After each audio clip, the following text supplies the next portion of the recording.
been an old saying that goes, you can't teach an old dog new tricks.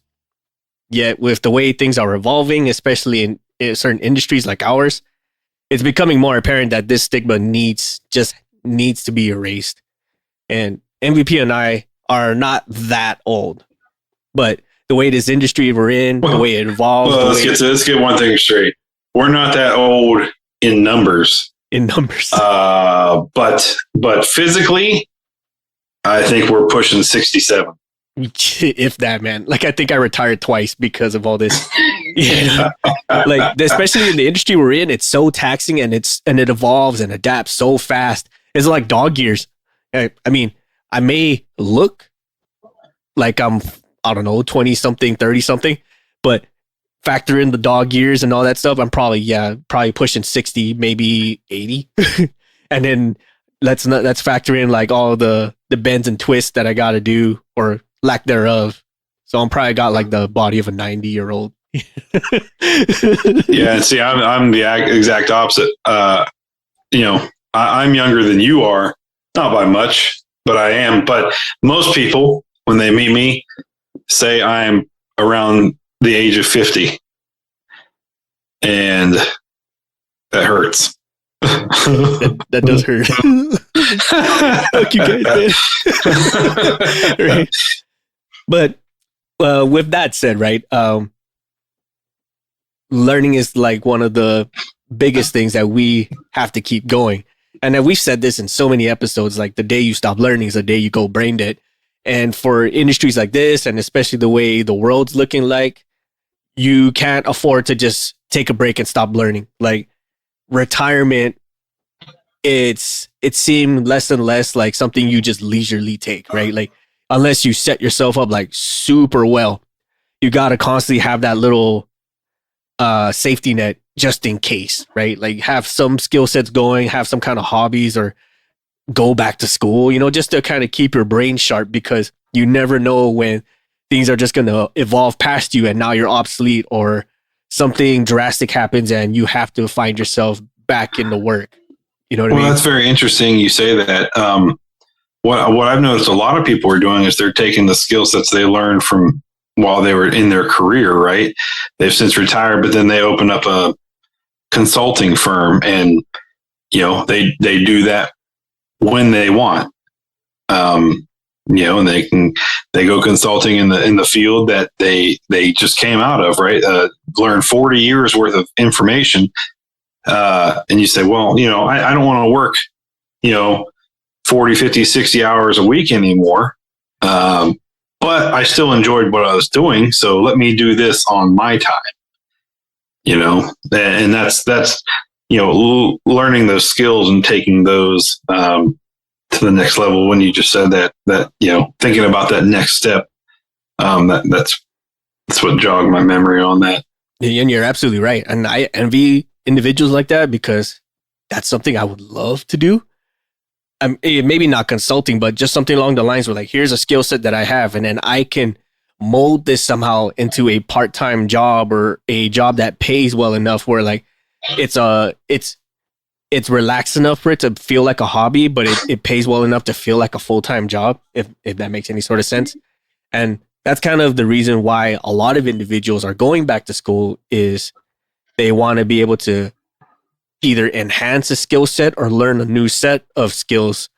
So like they can maintain some kind of efficiency in their life, whether it be to advance in a career or totally just reinvent themselves or build on stuff that they've been pushing to the back for some time now. Like, or just to say, I can do it and I did it, Yes, exactly that. Like there's some individuals right now who they've decided to, I don't know, major in music theory.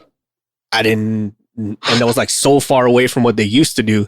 But, like I had a guitar at some point in time in my life, or I had a set of drums at some time in my life. I never really got serious in it. Let's get serious.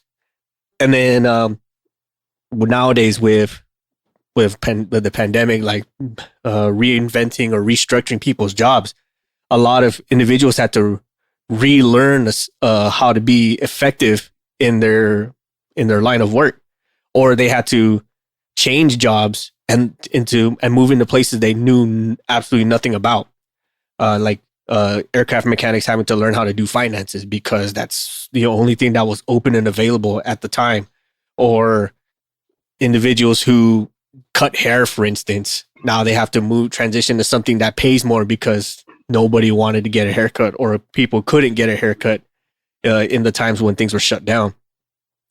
And this kind of poking fun at us, especially because our dog year age. Going back to school, I feel exactly like that movie Billy Madison, where I'm this freaking 30-something, 40-something plus year old person with a freaking backpack and a lunch pail, taking myself back into school. You know what I mean? Yeah, I mean that's exactly what it is. I'm a full grown adult with snack packs and a drive to learn. The only thing I do have that's similar is the same age for mentality. You know, I'm still got 16-year-old humor. Yes, and that can be pretty daunting too. And I want to say, like, one of our patrons, matter of fact, he started out as an A&P like late in his livelihood. I think he was like in his late 30s, mid 40s when he just, it's like, you know what? I want a career change. I'm going to go into aviation. And he got his A&P license at a very late age. I can only imagine how daunting that could be, especially for individuals where, like, there's this big stigma again, like, you can't teach an old dog new tricks, or you feel like the Billy Madison in a kindergarten freaking classroom, like, I'm like the only adult in this room full of kids. What the hell? Or like you just feel so out of place because you're like the next closest person to your age is like 15 plus years younger than you. You know what I mean? Yeah. Oh yeah. And that was off-putting to me too as well. Like when I first went back to school, this was like 2-3 years ago, and I've been out of school for like 14 plus years already. And that was exactly the classroom I was in. I was like the oldest person in this classroom, and the next closest person to me was 14 years younger than me. I'm like, what is going on right now? But they were nice enough. They didn't have enough experience underneath their belt to really talk shit other than, I can do more cake stands than you. I'm like, cool story, bro. Like, I'm happy for you. But it does add to that stigma of like wanting to go back into school, especially when you're more elderly individual, like beyond 45. Like it just feels so out of place. Like, what am I gonna learn, or how likely am I to pick all this stuff up? You know what I mean? Like, there's definitely a nervous factor. Maybe you have a willingness and a wanting to learn, but you're kind of your own worst enemy, right? You get in your own head and you say, well, but God, I've been out of school so long, and what's changed since I've been out of school? And I'm going to be competing with kids who are, young enough to be my kids. And how am I going to thrive and survive in that environment? Right. But at the end of the day, none of that matters. You're just in your own head. You just put your head down, grit your teeth, and bear through it. Yeah. And I felt that way myself too, because let's face it, I wasn't a fantastic student in high school or any grade, and math was like definitely not one of my stronger suits. And then here we go, like intro to calculus or intro to statistics or some high level math like that involves letters, numbers, and making squiggly lines out of straight lines. I'm like, what the heck is all of this shit? Like the teacher is speaking in ones and zeros, and it just sounds like a computer like crashing, or like the Matrix scroll screen. I'm like, what the hell is this guy talking about? I have no idea. Yeah, I get the error of 404. Yes. The blue screen of death. That's what I get. Yes. And then again, going back into your own head, you start feeling like skeptical of your ability to absorb all this stuff, especially because one of your general requirements or one of your classes involves subjects that you just weren't strong in. But that kind of goes into like you were saying, just putting your head down and just, accepting that you don't know, and you're just being willing to learn all this. Well, and what's also difficult in going back to school is, you've been out in your career for a while. You've been out in the world. You've kind of seen and experienced some things. And you said, hey, I have a general or a genuine interest in this particular subject, right? You say, yeah, I want to go learn about that. So then you go and sign up for school and get focused on get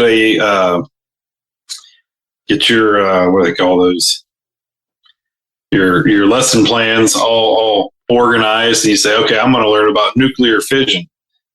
And your first class you sign up for is the theory of like physics or quantum theory, or let's just say it's not even that high level. Oh, this one is language arts. Why do I have to take this? I want to learn about nuclear fission. I took language arts in high school. I'm here to learn about nuclear fission and quantum theory. Yeah, but this is a prerequisite to that. So in those courses, like, it can be difficult because it's something you're not interested in. It's hard to stay focused.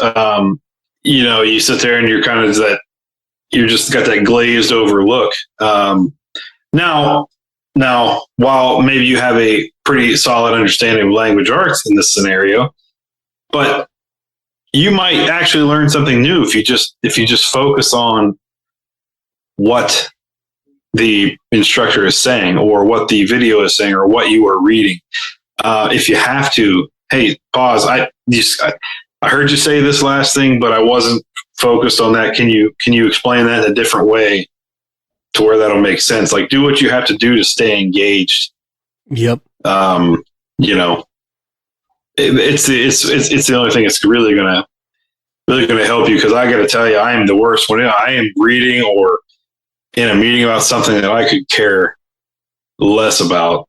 I have to like active listening, right? Mm-hmm. Utilize that active listening skill. Pay attention to who's speaking and what they're saying. I think it's called. There's a strategy to this, and it's called untold and unfold, or something like that. Anyways, it's basically where you're talking to me and I hear what you say, kind of like this conversation we're having, right? I'm listening to what you're saying, and that jars a question out of me or a comment out of me, and I respond in kind. And that's how that keeps it going, right? That active communication. If you got a Ben Stein professor up there talking about, okay, today in the theory of relativity, we're going to discuss how particles move through a wave, that kind of stuff, like, kill me. Like, it's just it's going to be hard to focus in that. But if you say, okay, to how particles move through a wave, which particles, yes, and what wave, and where is the wave? I don't see a wave. Stuff like that. Like, that's how I learn. I have to stay engaged, and I could maybe be asking questions that are obvious to everyone else in the room and not obvious to me, and everybody might be going, should you really be here? Which is age discrimination in some cases. Yes. But should you really be here? Like, you should have learned that in 11th grade, and we're in grad school. Why are you asking that question? But probably 9 times out of 10, you're going to find that there's a handful of other people in the room going, I don't understand, and I wish somebody else would ask a question because I'm too afraid to. Yeah, for the same reason. Well, I used to be that way, but I can tell you now, at this point in my life, I don't care. Hey, I got a question real quick. Oh, dummy, it means this. Cool, thanks. Right. Or sometimes, now that you mention it, they don't know how to frame the question. Like, they know what they want to ask. It just, how do I ask it in such a way that the person I'm asking understands what I'm trying to say? You know what I mean? Yeah. So with that is, everybody harps on communication as being key. As we're going back to learning, and we were just talking about sitting there listening to your professor. Communication. We hear that in our daily lives. We hear that in our professional, our work lives. We hear that everywhere we go. Communication is key, and that's the only way this gets done. But what's just as necessary, if not more necessary than effective communication, is effective listening, like your listening skills. Yes. And I remember that was actually something they a mention in one of my classes. It was actually a 100 freshman level class. I believe it was called Rhetoric is the name of the class, or Classical Rhetoric or something like that. It was one of those. Wasn't that the name of Vin Diesel in that one movie? Classic Rhetoric. Oh no, it was Chronicles of Riddick. Chronicles of Riddick. Imagine that, right? Classical rhetoric, and it's like freaking Riddick, but he's like has a book open and he's just like talking in prose. I took the Chronicles of Riddick class. You what? You what? Like you learned about Furion and fucking glazing your eyes so you can see in the dark. You learned that Furions are defiant to the end. Wow. You found out a pack of mental cools doesn't get you night vision. Surprise. Surprise. Yeah. Surprise. Enjoy the lung cancer. And so, but like that was one thing like I mentioned. And when you said like, why do I have to take this class? That was like hitting me to home, like to the core. Because when I started class, I was fortunate enough to start taking high sophomore, mid, junior level classes. But I still had to take this one like entry level class. I was like, why the hell do I got to take this? It's freaking classical rhetoric. Or I think that's the name of the class. I could be wrong. But anyways, it's like, why am I taking this? And it's like, well, it's a general rec. It's going to help you understand a lot of the language arts stuff. Like, whatever, I guess I'll take it. It was like 3 credits, so it wasn't that bad. But going through that class and understanding, like you were saying with communication, how lines of communication happen, when's the most effective way to say things. Like there was so much stuff like I didn't know went into rhetoric. I was mind blown. Like, oh my God, like this is freaking some epic shit. Like I didn't expect to get this from a freshman level class. And then taking that made me understand like, this is why they give it to you. It's not, well, I guess some colleges, they just say like, whatever, we just load you with classes, then we can get our money's worth out of you. But yeah, or we do this. We have to have this many classes so we can stay accredited in an accredited university or whatever. So, yeah. Okay. Thanks. Thanks a lot. And some do that, but some lessons plans, or at least from your guidance counselor, they make you take these classes because like this actually leads up to your actual major, like with this classical rhetoric stuff. I'm like, why the hell am I taking this? And then you go into it's foundation building, right? Yes, exactly. And then so you go into like your majors, and this you would be amazed how much of this stuff actually applies. And then you use this stuff at work. I'm like, oh my God, like it makes so much more sense. Like, why isn't everybody taking this? Right? You get that high of having a higher sense of learning, and you start wondering like, why isn't everybody aware of this kind of shit? Like, we should all be taking this, or this should all be like intro level stuff that you need to come into the workplace, or to at least be an effective asset to whatever your institution is.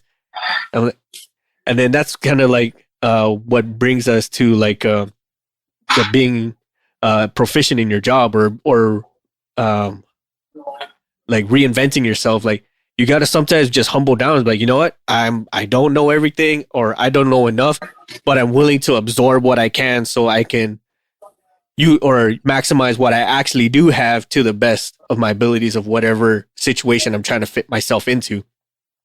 So listening to what you just said, I think therein lies one of the benefits of being the old dog trying to learn new tricks with your rhetoric course.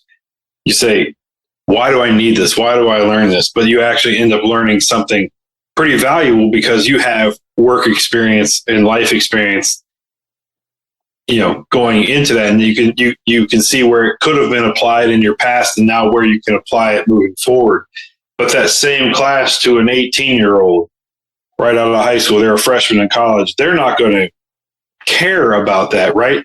Their brain's not fully developed. The frontal lobe isn't fully developed yet. They're not going to get the same out of that class. To them, that class is a filler class to get them to graduation. But you, having that experience, you actually were able to pick up and learn a lot from a freshman level class. So I think that's where sometimes, yes, it's difficult just because when you got your whole life built around your work schedule, your family, your personal, your whatever you want to say. So trying to throw school back into that can be difficult. But you apply what you've experienced to what you're learning, and it's taking your knife, your call your brain a knife on a fine honing stone. Yes. And I think that's where being older and learning that kind of stuff is more advantageous because you retain more. Yes. And contrary to what people feel, right, or think like, oh, like I'm getting older, my memory's starting to slip. I can attest to this to a certain extent. Like my memory is like the span of a goldfish. Like I will brain dump shit the second you tell it to me, especially when it comes to names, man. I brain dump that stuff like so damn fast. That is true. You are a little rough with names. So I just start to calling people different names. Like, yeah, it's freaking Tim over there. Like that's his name is Stan. or what you used to do is walk in the line and you call them out by kind of what they were wearing. Hey, who's long hair McBaggy pants over there? What? Or like what? Like backwards hat guy? Oh, backwards hat girl. Yeah. I forgot to introduce you. I was like, I couldn't remember his name. I was like, God, I know we used to call him backwards hat girl though. Yeah. And then that's what it was. Like, hey, backwards hat guy, come over here. Like, my name's not that. I'm sorry. What is it again? Yeah. But contrary to that, science actually says that there is no correlation between your age and the amount of your ability to learn. So age and your ability to learn does not correlate like inversely. So like if one goes up, one goes down, or vice versa. It's your willingness to do so. And like you said, like the more you hone this mind knife of yours, the more it's going to stay sharp, the more you're going to keep on using it. So that's on you, really. Like, how much are you willing to learn and how much do you consistently learn? Which I think some jobs nowadays, they've picked up on that and they say, like, we're not going to let you slack. We're going to require that you take some kind of courses like every 2 years for so many credits or something like that. Some people call it like continuous learning points or continuing education units, stuff like that. Yeah. I know for sure nurses have to do that stuff, and rightfully so. Even if but that's because like medical advancements in their field, right? Yeah. A nurse. So let's say you and I are nurses, and I started becoming a nurse in 1985, and you became a nurse in 2015. There's been some medical advancements since then, and if I don't go back and learn some of that, I'm going to come in and go, get out of my way, young one. Let me show you how we fixed it back then with cocaine, whiskey, and a sewing needle. And you're going to go, wow, that is archaic, friend. We actually have this special gel now in this new medication that kills bacteria and numbs pain all at the same time. And I'm going to go witchcraft, because I refuse to learn anything. Sorcery. Yeah. Back when bloodletting versus like the Star Trek thing where they just like press this button and you're fine. Yeah, you got bloodletting to let the ghost out of your blood. That was like an 1800s thing. Yeah, right. They drain all the bad blood, they said, right? And I can't believe that's a thing. But, snake oil. We'd be snake oil salesmen. Yes. And again, like we were saying, like your age, or there's no correlation between your age and your mental agility. It stays the same regardless of your age, so long as you continue to use it or continue to learn and stuff like that. And especially with our line of industry and also stuff like nurses, like things evolve so fast. Like if you just stick to it and just like, this is all I'm learning. I've learned all I can. It's gonna evolve past you, and you're gonna be basically obsolete real fast. And what do employers say about this kind of stuff? Like your age at this point in time, it doesn't matter, especially with advancements in medicine and all this other stuff. Like you got individuals who are in their 60s, 70s, and they're still relatively healthy enough to still work. Right. And the employers are saying, well, it's not a valid excuse that just because you're 72 and 6 over there is 35. Like he shouldn't have to do. I mean, maybe physically wise, yes, but cognitively, I mean, hey, you should be right up there with it, Yeah. And then they say, well, we provide training, so there's no excuse. It's not you have to figure it out on your own. Therein lies where you can't teach an old dog new tricks. is accurate. When you get the old dogs who refuse to learn new tricks. Yes. I mean, I got a guy in my shop now, excellent guy, one of the best inspectors I've got, very thorough, a wealth of knowledge. He's pushing 60, but he's got knowledge from. I mean, he can turbine engines. There ain't nobody I know who knows more than he. But he is one of those when it comes to computer stuff. Yeah, it is every time is like the first time. Yep. And some of the younger people in the shop, they kind of, they'll make fun of him a little bit, right? It is age discrimination, but it's just friends and coworkers having a good time. But it's one of those where he's like, I don't care to learn any more than what is absolutely necessary of me to do my job right now. Yeah. And I mean, kudos, I guess, like as long as he's still maintaining some level of efficiency, but I guess over time, like you got to get with it at some point, man. Like, well, and over time, he's eventually going to, people who refuse to learn, you're going to phase yourself out. Yes, that's exactly where I was leading to. Like you got to get with it, or you're just going to get phased out. And they're going to say, we don't have a job for you. Right. Well, I've been doing this job for 20 years. Yes. And now this job requires this. We're fully automated. We're like our one comic friend, Trashbot or whatever it was, Oh yeah. One day we're going to be Star Wars era stuff where we're going to have our little R2D2s rolling around. And you're going to have to know how to code that piece of equipment, and you're going to have to learn the readouts and white wire data of things, and it's going to become necessary. Yes, and it'll probably be necessary before you and I and many of our listeners retire out of our careers. Oh, most definitely. And I mean, I'm going to try to learn. I might learn a lot slower than some of the other ones, but I'll try, because Lord knows I do want my own little personal maintenance robot to follow me around. Heck yeah, man. Let's go, droid. Beep, beep, beep. Hell yeah. I'm going to teach it all kinds of dumb shit, like learn how to cuss in beeps and whistles. Beep, beep. You can't say that to them. And then you just see them all lost and confused, like, what the hell did he just say? Beep, boop, bop. You haven't even met his mother.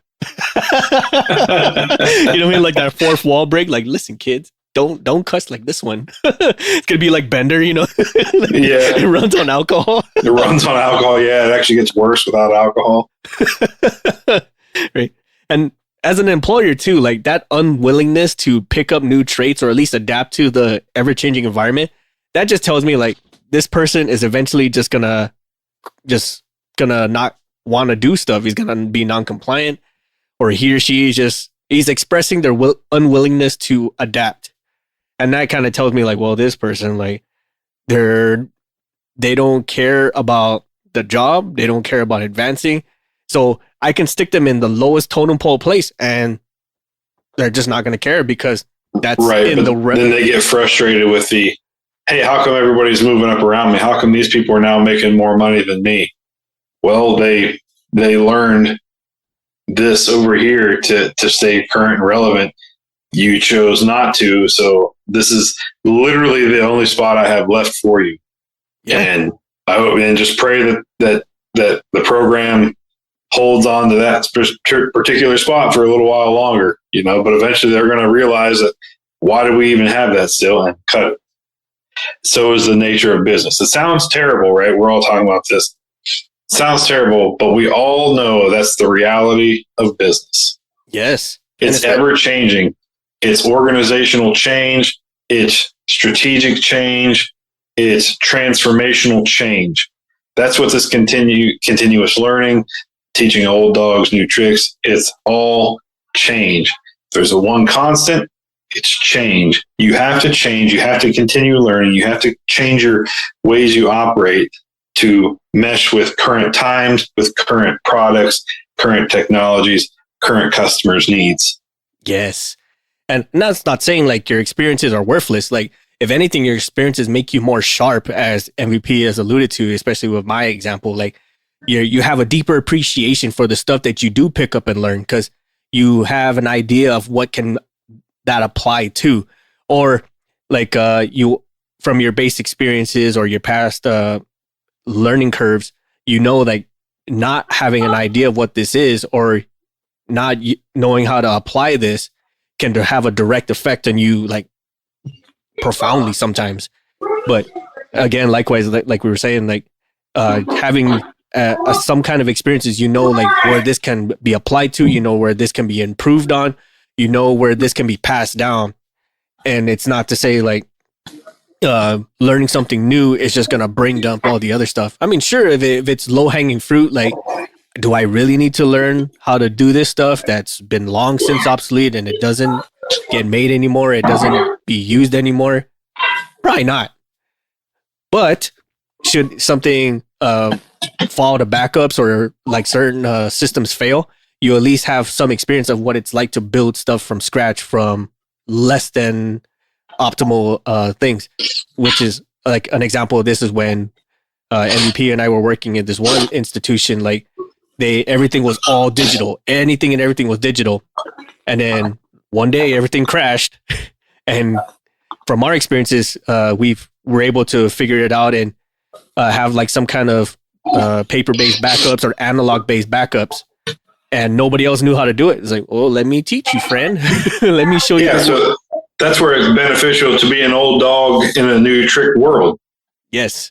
Because you might get some people in there, a younger crowd says, all I've ever seen is the digital format of this. I didn't even know there was an analog copy of stuff. Holy shit. Really? Like, yeah. Like I even run into it my current day now. We'll talk about like, well, the forms, this and that. And then a bunch of us will go, wait a minute. Are we all talking our current electronic logbook? Or are we talking the old paper forms that we all cut our teeth on? Everybody goes, oh yeah, we're all thinking of the old paper copies. We need to hold on. Let's switch our brains up and get into the digital mind right now. Yep. Well, like Six said, he had that experience. He had that knowledge. So when that system crashed and everybody goes, guess we're canceling all the flights, and we're going, why? Why would you cancel the flights? Well, the system's down. Okay, well, your statement of work says you will have paper backup copies.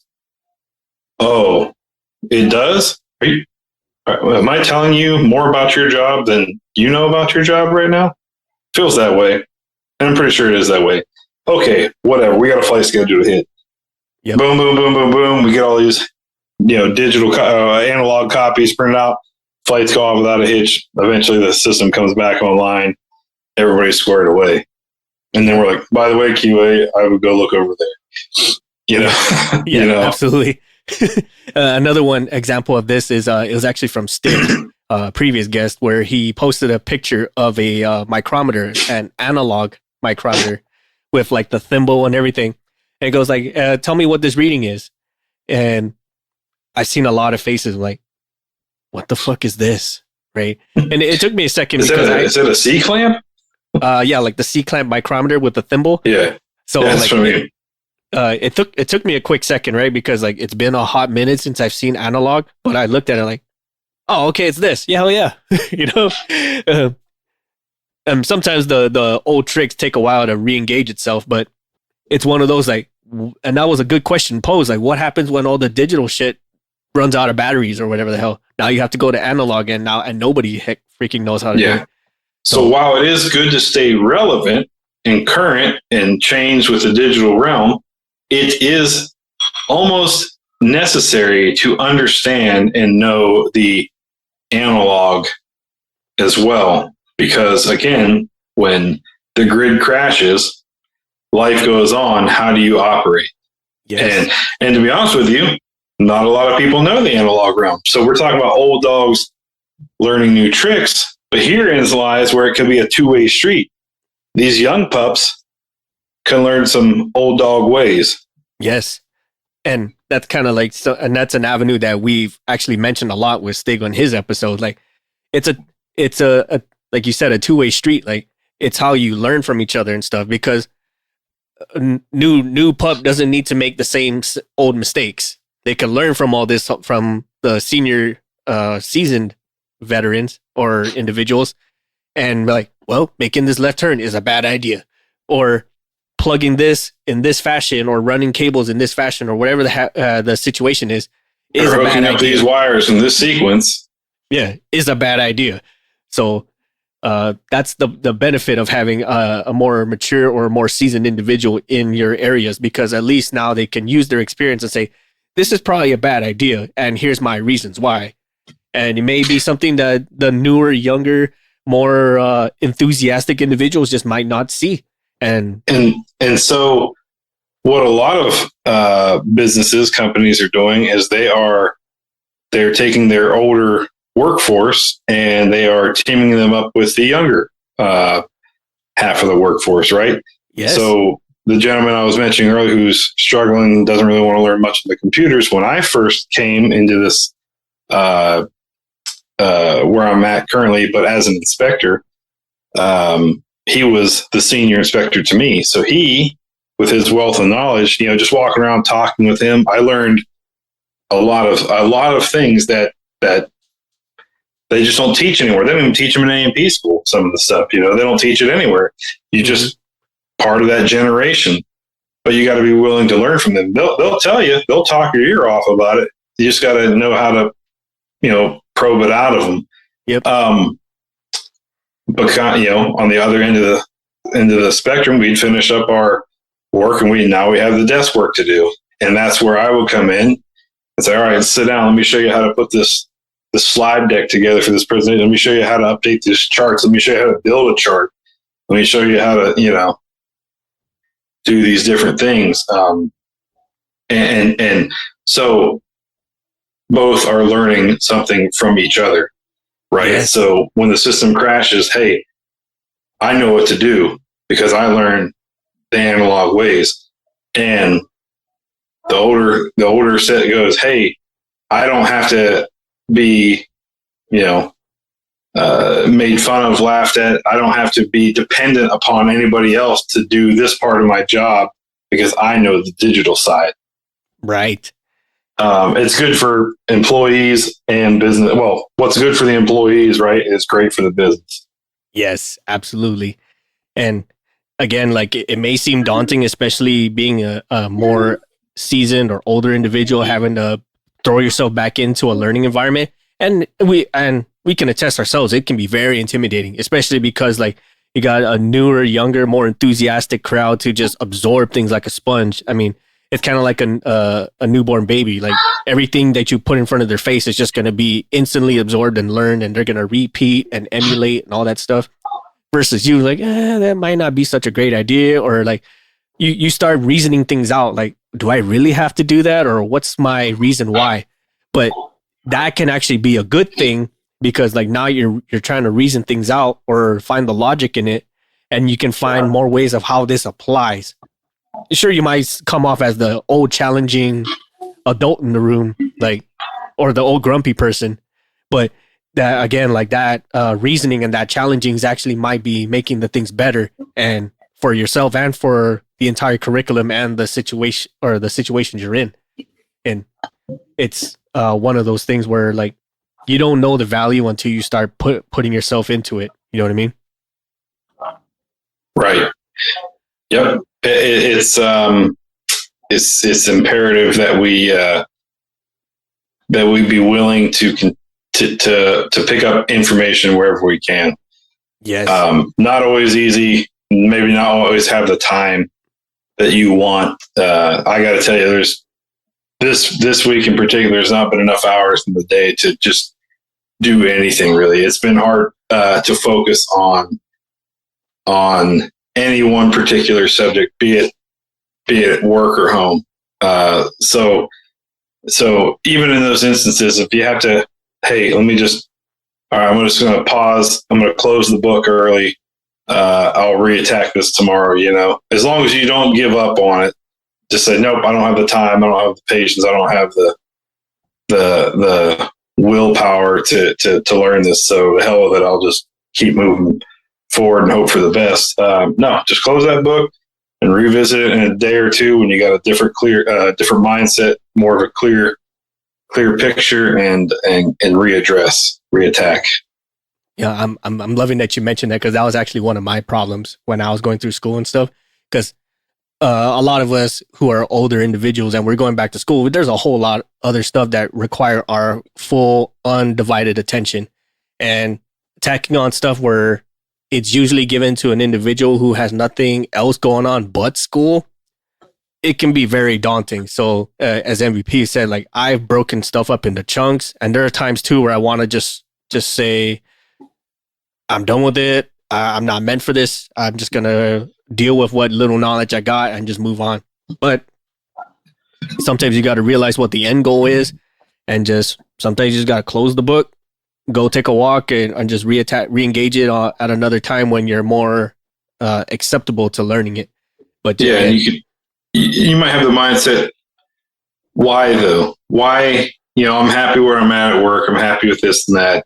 I don't foresee any change even in the next 10 years. So why invest that time and effort now?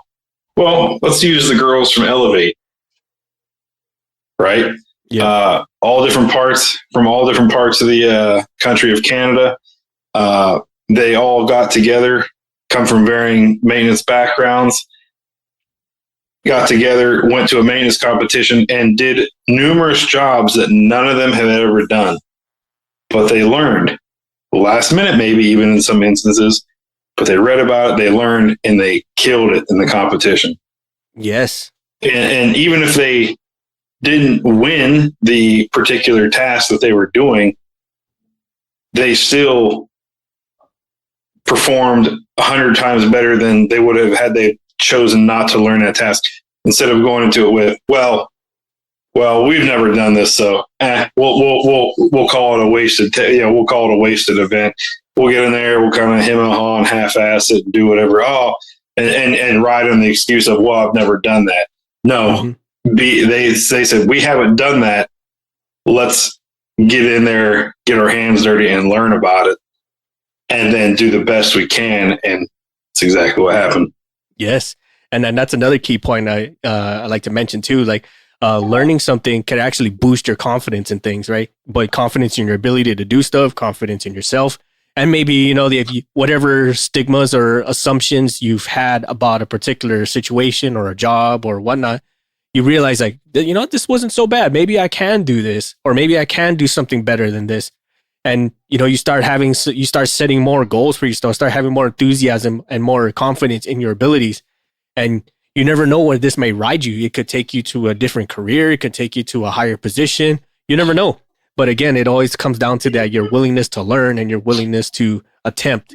I guess that's the better phrase for where I was going with it. But your willingness to learn, your willingness to attempt, and it will boost everything in of yourself. You just have to have... You just got to be willing to try. Yes, that's exactly it. Whew, that was big. That was profound. I don't really know how to follow up with that. You got anything else on that, or anything else in particular?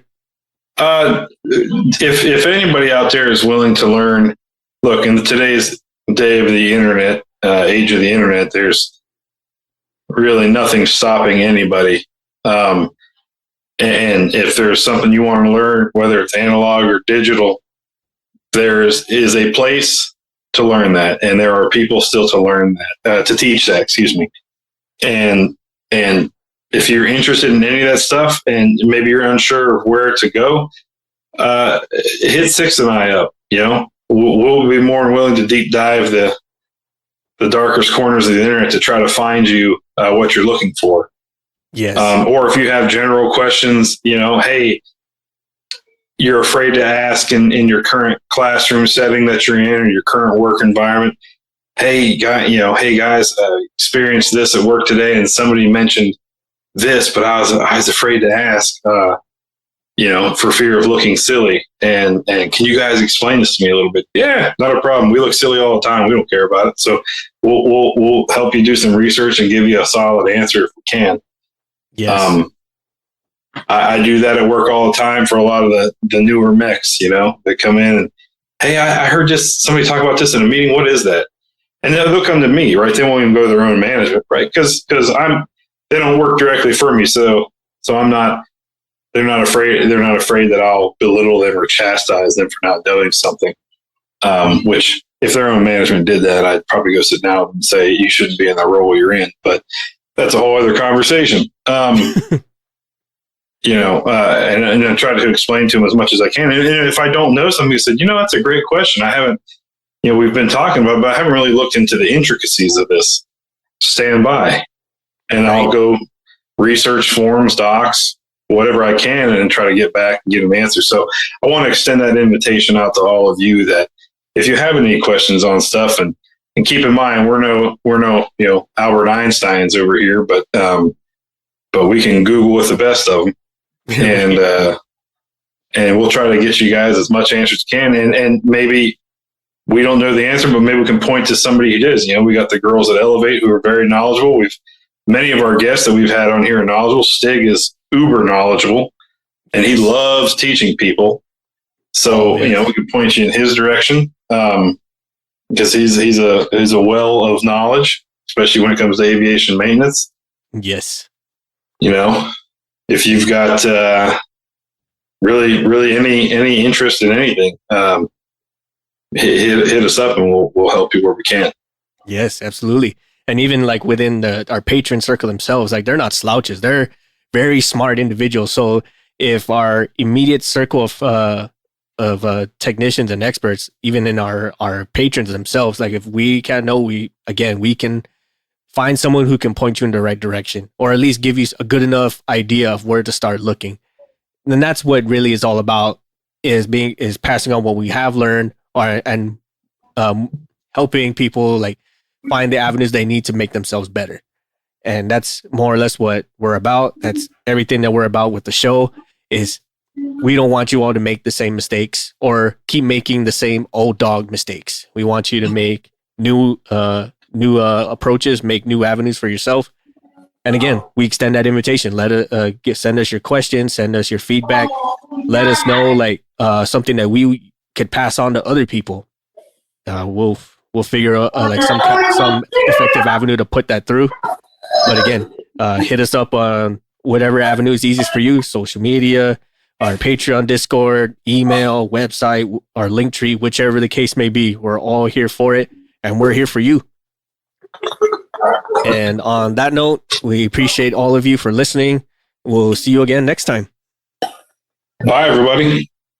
We would like to take this time to thank our patrons for supporting our show and allowing us to make episodes, maintain our gear, and create merch for all of our listeners. With special thanks to Erica Lamont, Chris Hawkins, Dan Schubert, Ryan Frushauer, Kyle Keir, Caleb Stockhill, Jenny Dignan, and Jennifer Brofer. Thank you all so much for your support and patronage. If you like our show, please support us on Patreon. You'll receive awesome perks such as access to our private Discord, discounts on and early access to merch, first glimpse of our comics and other projects, and so much more. Visit our shop at cancelformaintenance.com and grab some swag to show off both your support for us and your prowess as an aircraft technician. If you have suggestions for the show or have a guest recommendation to be on the show, send us a line on our contact us section at our website, and we will do what we can to get your ideas and or your recommendations on the show. You can also follow us on social media, such as on Facebook at Cancel for Maintenance, Instagram at Canx, that's CANX for Maintenance Podcast, Twitter at CXMX Podcast, and now you can catch us on Tapas, where you can view our latest comics. Check out our affiliate, RockwellTime.com, for watches and eyewear that support both your sporty and classy lifestyles. Use the code CX4MX, that's the number 4MX, to save 10% off your total purchase. Thank you all again for your listenership and support, and we will see you all next time.